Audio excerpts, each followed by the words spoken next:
আজ এত টাকা কালেকশন করা হলো, কিছু মনে না করলে জানতে পারি আপনার হাদিয়া কত টাকা? ভাইরা আমার, আলহামদুলিল্লাহ, আল্লাহ শুকর। প্রথম কথা হলো যে ওয়াজ মাহফিলে বা দিনই কাজে, এমনি তো আমি ওয়াজ মাহফিলে যাই না।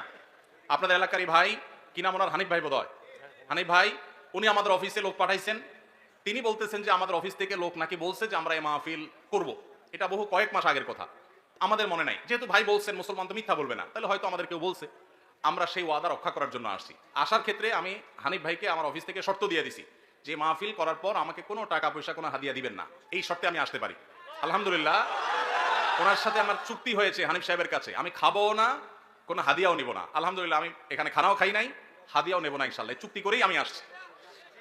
কোনো জায়গায় কেউ যদি আমাদের পথ খরচ দেয় বা হাদিয়া দেয়, আলহামদুলিল্লাহ, আমরা যেখানে মানুষ খুব জোরাজোরি করে নেই। আর যদি কোনো মসজিদ মাদ্রাসা হয় বা দিনী প্রতিষ্ঠান হয়, সচরাচর আমরা চেষ্টা করি পথ বড়াটাও নিজের পকেট থেকে দিয়ে যাওয়ার।